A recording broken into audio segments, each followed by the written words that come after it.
भाग्य का लिखा कभी नहीं मिटता। इस विषय पर हम गौतम बुद्ध की एक रहस्यमयी कहानी आपको सुनाएंगे। किसी गांव में एक बहुत ही ज्ञानी पंडित रहता था। एक दिन वह अपने बचपन के दोस्त से मिलने के लिए दूसरे गांव में जा रहा था। उसका वह दोस्त बचपन से ही गूंगा और एक पैर से अपाहिज था। उस पंडित के गांव से उसके दोस्त का घर काफी दूर था। वहां जाने के लिए बीच बीच में कई सारे छोटे छोटे गांव पड़ते थे। पंडित रास्ते में अपनी धुन में चला जा रहा था। चलते चलते उसकी मुलाकात एक व्यक्ति से होती है। वह भी पंडित के साथ चलने लगता है। उस आदमी को देखकर पंडित बहुत खुश हो जाता है। उसने सोचा, चलो अच्छा हुआ, साथ साथ चलने से उसका सफर आसानी से कट जाएगा।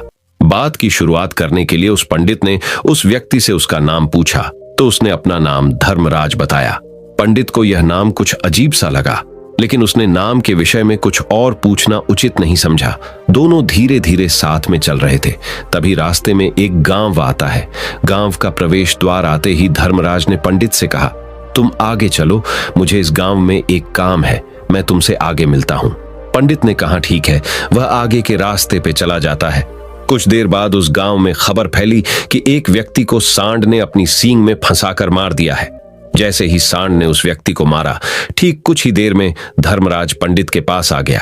फिर दोनों चलना शुरू कर देते हैं और चलते चलते एक दूसरे गांव के द्वार पर पहुंच जाते हैं। उस गांव के बाहर एक बड़ा और विशाल मंदिर बना हुआ था। वहां पर आराम करने की सुविधा काफी बढ़िया लग रही थी। पंडित के दोस्त का घर अभी वहां से बहुत दूर था और रात भी होने वाली थी। तो पंडित ने धर्मराज से कहा, रात होने वाली है, पूरे दिन चलते चलते थक भी चुके हैं और भूख भी लग रही है, तो यहाँ पर भोजन करके यहीं पर हम विश्राम कर लेते हैं, फिर सुबह के समय आराम से आगे की यात्रा जारी करेंगे। धर्मराज ने कहा ठीक है, मुझे इस गांव में किसी को कुछ जरूरी सामान देने जाना है, तुम भोजन करके आराम करो, मैं बाद में आकर भोजन कर लूंगा। इतना कहकर वह वहां से चला जाता है। लेकिन उसके जाते ही कुछ ही देर बाद धुआं उठता हुआ दिखाई देता है और देखते ही देखते पूरे गांव में आग लग जाती है। पंडित ने हैरानी से सोचा कि यह धर्मराज जहां भी जाता है वहां कोई ना कोई अनहोनी जरूर हो जाती है, कुछ तो गड़बड़ है इस व्यक्ति में। लेकिन पंडित ने रात्रि में धर्मराज से कुछ भी पूछना उचित नहीं समझा। सुबह होते ही दोनों फिर से अपनी यात्रा शुरू कर देते हैं।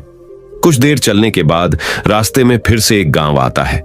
धर्मराज ने फिर पंडित से कहा, आप आगे चलिए, मुझे इस गांव में अपने मित्र से मिलने जाना है, मैं अपने दोस्त से मिलने के बाद आगे रास्ते में मिलूंगा। यह कहकर धर्मराज वहां से चला गया। लेकिन पंडित इस बार आगे नहीं गया। वहीं खड़ा होकर धर्मराज को देखता रहा कि वह कहां जा रहा है और क्या करता है। तभी थोड़ी देर बाद लोगों की आवाज सुनाई देने लगी कि एक व्यक्ति को सांप ने काट लिया है और उसकी मृत्यु हो गई है। ठीक उसी समय धर्मराज फिर पंडित के पास पहुंच गया। लेकिन इस बार पंडित से रहा नहीं गया और उसने धर्मराज से पूछ ही लिया कि तुम जिस भी गांव में जाते हो वहां कोई ना कोई अनहोनी जरूर हो जाती है, क्या तुम मुझे बता सकते हो ये ऐसा क्यों हो रहा है? धर्मराज ने कहा, पंडित जी, आप तो मुझे बहुत ज्ञानी मालूम पड़े थे, इसीलिए मैं आपके साथ चलने लगा था, क्योंकि ज्ञानियों का साथ बहुत अच्छा होता है, परंतु आप अभी तक समझ नहीं पाए कि मैं कौन हूं। पंडित ने कहा, मैं समझ गया हूं, लेकिन मुझे कुछ शंका है। अगर आप ही अपना उपयुक्त परिचय दे दें तो मेरे लिए आसानी होगी। तब धर्मराज ने जवाब दिया कि मैं यमदूत हूं और यमराज की आज्ञा से उन लोगों के प्राण हरण करता हूं जिनकी उम्र पूरी हो चुकी है। हालांकि पंडित को पहले से ही इस बात की आशंका थी, फिर भी धर्मराज के मुंह से ये बातें सुनकर वह घबरा गया। लेकिन वह हिम्मत करके पूछता है कि अगर तुम सच में यमदूत हो तो मुझे बताओ, अगली मृत्यु किसकी है? धर्मराज ने जवाब दिया, अगली मृत्यु तुम्हारे उसी मित्र की है जिससे तुम मिलने जा रहे हो, और उसकी मृत्यु का कारण भी तुम ही बनोगे। ये बात सुनकर पंडित सहम गया और सोच में पड़ गया कि अगर सच में यह धर्मराज यमदूत हुआ तो उसकी बात भी सच होगी और उसके कारण मेरे बचपन के सबसे अच्छे मित्र की मृत्यु हो जाएगी। तो सबसे अच्छा तो यही होगा कि मैं अपने मित्र से मिलने ही ना जाऊं, कम से कम मैं उसकी मृत्यु का कारण तो नहीं बनूंगा। धर्मराज ने मुस्कुराते हुए कहा, तुम जो सोच रहे हो वो सब मुझे पता है, मगर तुम्हारे अपने मित्र से मिलने ना जाने से नियति नहीं बदल जाएगी। तुम्हारे मित्र की मृत्यु तो निश्चित है और वह अगले कुछ ही पलों में घटित होने वाली है। महाकाल के मुंह से ऐसी बातें सुनकर पंडित को झटका लगा, क्योंकि महाकाल ने पंडित के मन की बातें पढ़ ली थी, जो कि एक सामान्य व्यक्ति के लिए संभव नहीं है। अब पंडित को विश्वास हो गया कि यह धर्मराज सचमुच में यमदूत ही है। जब पंडित को यह पूर्ण विश्वास हो गया कि धर्मराज जी यमदूत है तो वह घबरा गया। वह अपने मित्र की मृत्यु का कारण नहीं बनना चाहता था, इसलिए वह पलटकर अपने गांव की तरफ वापस जाने लगा। लेकिन जैसे ही पंडित वापस जाने के लिए मुड़ा, उसने देखा कि उसका मित्र तेजी से उसकी तरफ चला आ रहा है, जो कि पंडित को देखकर अत्यंत प्रसन्न दिखाई पड़ रही थी। अपने मित्र के आने की गति को देखकर पंडित को ऐसा लगा कि जैसे उसका मित्र काफी देर से उसका ही पीछा कर रहा है, लेकिन वह बचपन से ही गूंगा था और एक पैर से लंगड़ा भी था, इसलिए ना तो वह पंडित को आवाज देकर रोक पाया था और ना ही उस तक पहुंच पा रहा था। लेकिन जैसे ही वह पंडित के पास पहुंचा, अचानक ही जमीन पर गिर पड़ा और उसकी मृत्यु हो गई। पंडित हक्का बक्का होकर धर्मराज की ओर देखने लगा, जैसे कि वह पूछना चाह रहा हो कि आखिर क्या हुआ। धर्मराज पंडित के मन में उठ रहे प्रश्नों को समझ गया और बोला, तुम्हारे मित्र ने पिछले गांव में ही तुम्हें देख लिया था और मैं वहीं से ही तुम्हारा पीछा कर रहा था, लेकिन गूंगा और लंगड़ा होने की वजह से वह तुम तक नहीं पहुंच पाया। उसने अपनी पूरी ताकत लगाकर तुम तक पहुंचने का प्रयास किया, लेकिन बुढ़ापे में बचपन जैसी ताकत नहीं होती, इसलिए हार्ट अटैक होने के कारण उसकी मृत्यु हो गई, क्योंकि वह तुमसे मिलने के लिए अपनी सीमाओं को तोड़कर तुम्हारे पीछे भाग रहा था। इसलिए अपने मित्र की मृत्यु का कारण भी तुम ही कहलाओगे। अब पंडित को पूर्णतः विश्वास हो गया था कि धर्मराज एक यमदूत है और उसका कार्य जीवों के प्राण हरना है। लेकिन पंडित एक ज्ञानी व्यक्ति था। वह यह भी जानता था कि मृत्यु पर किसी का वश नहीं है, सबको एक न एक दिन मरना ही है। यही सोचकर उसने अपने आप को संभाल लिया। लेकिन अचानक ही पंडित के मन में अपनी मृत्यु के बारे में जानने की इच्छा हुई, इसलिए उसने धर्मराज से पूछा कि जब मृत्यु मेरे दोस्त की होनी थी तो तुम शुरू से ही मेरे साथ क्यों चल रहे थे? यह प्रश्न सुनकर धर्मराज जोर से हंसा और बोला, मैं तो हर पल हर क्षण सभी के साथ चलता हूं, किंतु लोग पहचान नहीं पाते, क्योंकि लोगों के पास अपनी समस्याओं के अलावा किसी और व्यक्ति, वस्तु या घटना के बारे में सोचने, समझने या उसे देखने का समय ही नहीं होता। पंडित ने कहा, तो क्या तुम ये बता सकते हो कि मेरी मृत्यु कब, कहां और कैसे होगी? महाकाल ने कहा, हालांकि किसी भी सामान्य जीव के लिए अपनी मृत्यु के बारे में जानना ठीक नहीं है, क्योंकि कोई भी जीव हो वो अपनी मृत्यु के बारे में जानकर बहुत दुखी हो जाता है।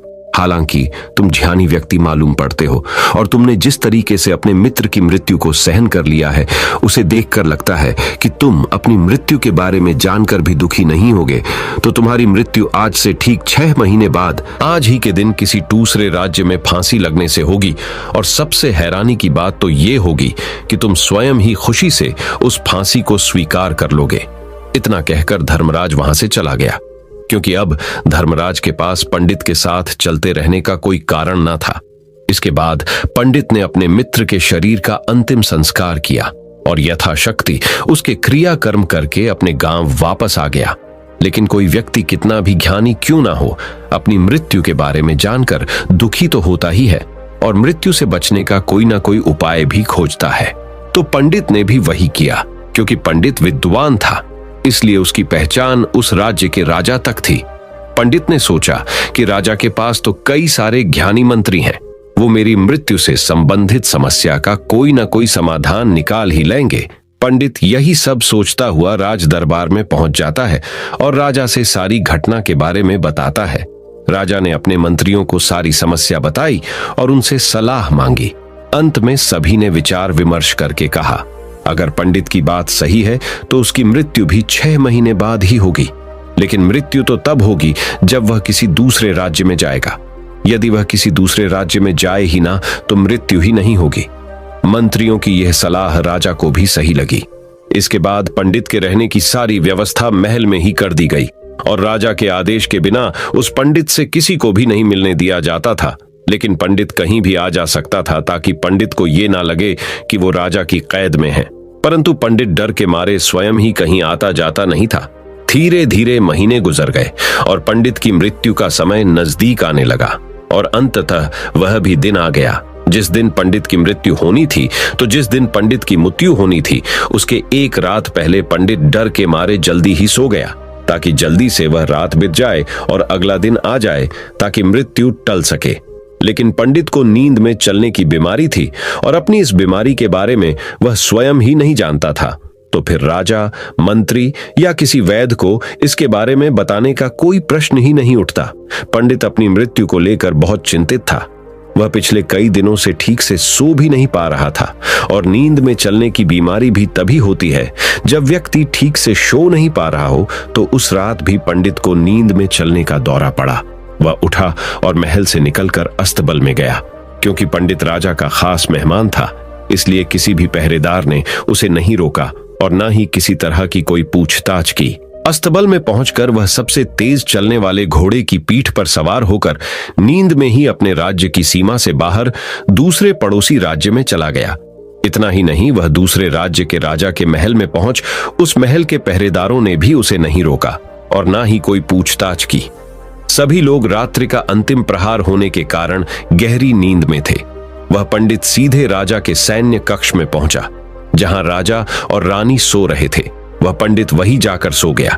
सुबह हुई तो राजा ने पंडित को रानी के बगल में सोया हुआ देखा तो है बहुत क्रोधित हो गया। राजा ने पंडित को कैद करने का आदेश दे दिया। पंडित गिरफ्तार हो गया, लेकिन पंडित तो भौचक्का था। उसे तो कुछ समझ नहीं आ रहा था कि आखिर वह दूसरे राज्य में और राजा के सैन्य में कैसे पहुंचा। लेकिन वहां उसकी ये सब सुनने वाला कोई नहीं था। राजा ने पंडित को दरबार में पेश करने का आदेश दिया। कुछ देर बाद उस पंडित को दरबार में लाया गया। पंडित को देखते ही राजा इतना आग बबूला हो गया कि उसे फांसी पर चढ़ा देने का हुक्म सुना दिया। फांसी की सजा सुनकर पंडित कांप गया, लेकिन फिर भी थोड़ी सी हिम्मत जुटाकर राजा से बोला, महाराज, मैं नहीं जानता कि मैं राजमहल तक कैसे पहुंचा। मैं यह भी नहीं जानता हूं कि आपके सैन्य कक्ष तक मैं कैसे आया और आपके महल के किसी पहरेदार या सैनिक ने मुझे रोका क्यों नहीं। लेकिन मैं इतना जरूर जानता हूं कि आज मेरी मृत्यु होनी थी और वो होनी भी जा रही है। राजा को यह बात थोड़ी अजीब लगी। उसने पंडित से पूछा, तुम्हें कैसे पता कि आज तुम्हारी मृत्यु होनी है? राजा के इस प्रश्न के जवाब में पंडित ने पिछले 6 महीने का सारा वाकया राजा को सुना दिया और बोला, महाराज, मेरा क्या, किसी भी सामान्य व्यक्ति में इतना साहस नहीं कि वह राजा के सैन्य कक्ष में राजा की उपस्थिति में रानी के साथ सो जाए। राजा को पंडित की बात में थोड़ा तर्क दिखाई पड़ा, परंतु उसने सोचा कि यह मृत्यु से बचने के लिए धर्मराज और उसके द्वारा अपनी मृत्यु की भविष्यवाणी की कहानी बना रहा है। इसलिए राजा ने पंडित से कहा, यदि तुम्हारी बात सत्य है और आज ये तुम्हारी मृत्यु का दिन है, जैसा कि यमदूत धर्मराज ने तुमसे कहा था, तो आज तुम्हारी मृत्यु का कारण मैं नहीं बनूंगा। लेकिन यदि तुम्हारी बात झूठी निकली तो निश्चित ही आज तुम्हारी मृत्यु का दिन होगा, क्योंकि जिस राज्य से पंडित आया था उस राज्य का राजा इस राजा का मित्र था। इसलिए इस राजा ने तुरंत अपने कुछ सैनिकों को पड़ोसी राजा के पास भेजकर पंडित की बात की, सत्यता का प्रमाण मांगा। भेजे गए सैनिक शाम तक लौटे और उन्होंने राजा को बताया कि महाराज, पंडित जो कुछ भी कह रहा है वो सब सत्य है। पड़ोसी राज्य के राजा ने पिछले 6 महीने से पंडित के रहने की सारी व्यवस्था अपने ही महल में कर रखी थी। पंडित राजा का खास मेहमान था। कल शाम राजा आखिरी बार पंडित से उसके कक्ष में मिले थे और उसके बाद यह इस राज्य में कैसे पहुंच गया, इसकी जानकारी किसी को भी नहीं है। इसलिए उस राज्य के राजा के अनुसार पंडित को फांसी की सजा देना ठीक नहीं है। लेकिन राजा के सामने एक नई समस्या थी, क्योंकि उसने बिना पूरी बात जाने ही पंडित को फांसी की सजा सुना दी थी। इसलिए अगर पंडित को फांसी नहीं दी जाती तो राजा के वचन का अपमान हो जाएगा। लेकिन अगर राजा की बात का मान रखा जाए तो बेवजह ही एक निर्दोष व्यक्ति की मौत हो जाएगी। राजा ने अपने सभी मंत्रियों से इस बारे में सुझाव मांगा तो मंत्रियों ने राजा को सुझाव दिया कि महाराज, पंडित को एक कच्चे सूत के धागे से फांसी लगवा दी जाए। इससे आपके कथन का भी मान रह जाएगा और कच्चे सूत के धागे से पंडित को फांसी भी नहीं लगेगी और उसके प्राण भी बच जाएंगे। राजा को मंत्रियों का यह सुझाव पसंद आया और उसने ऐसा ही करने का आदेश दे दिया। पंडित के लिए कच्चे सूत के धागे से फांसी का फंदा बनाया गया और नियम के अनुसार पंडित को फांसी पर चढ़ाया जाने लगा। सभी लोग बहुत खुश थे कि ना तो पंडित मरेगा और ना ही राजा का वचन खाली जाएगा। पंडित को भी पूर्ण विश्वास था, ये सूत के धागे से तो उसकी मृत्यु हो ही नहीं सकती, इसलिए उसी पर चढ़ने के लिए तैयार हो गया। जैसा कि धर्मराज ने भविष्यवाणी की थी कि तुम खुद ही अपनी फांसी को स्वीकार करोगे। लेकिन जैसे ही पंडित को फांसी दी गई, सूत का धागा तो टूट गया, लेकिन टूटने से पहले उसने अपना काम कर दिया था। पंडित के गले की एक नस सूत के धागे के झटके से कट चुकी थी और पंडित जमीन पर पड़ा तड़प रहा था। उसी पल उसके गले से खून की फुहार निकल रही थी और देखते ही देखते पंडित का शरीर पूरी तरह से शांत हो गया। सभी लोग आश्चर्यचकित थे और पंडित को मरता हुआ देख रहे थे। किसी को विश्वास नहीं हो रहा था कि कच्चे सूत के धागे से भी किसी इंसान की मृत्यु हो सकती है। लेकिन घटना तो घट चुकी थी। नियति ने अपना काम कर दिया था और धर्मराज की भविष्यवाणी सच हो चुकी थी। श्रीमद् भागवत गीता में भगवान श्री कृष्ण ने कहा है, जो होना होता है वो होकर ही रहता है। हम चाहे कितनी ही सावधानी बरतें, कितना ही उपाय कर लें, लेकिन घटना और घटना की पूरी प्रणाली पहले से ही तय होती है, जिसे हम थोड़ा सा भी इधर उधर नहीं कर सकते हैं। दोस्तों, शायद इसीलिए ईश्वर ने हमें भविष्य जानने की क्षमता नहीं दी है, ताकि हम अपने जीवन को ज्यादा बेहतर तरीके से जी सकें। और यही बात उस पंडित पर भी लागू होती है। अगर पंडित ने महाकाल से अपनी मृत्यु के बारे में ना पूछा होता तो 6 महीने तक राजा के महल में कैद रहकर डर डर कर जीने की बजाय ज्यादा बेहतर जीवन जीता। तो दोस्तों, उम्मीद करता हूं आपको इस कहानी से एक अच्छी सीख मिली होगी। ये कहानी आपको कैसी लगी हमें कमेंट बॉक्स में कमेंट करके जरूर बताएं और इस वीडियो को अपने दोस्तों के साथ जरूर शेयर करें ताकि उन्हें भी इस कहानी से कुछ सीखने को मिल सके। धन्यवाद। नमो बुद्धाय।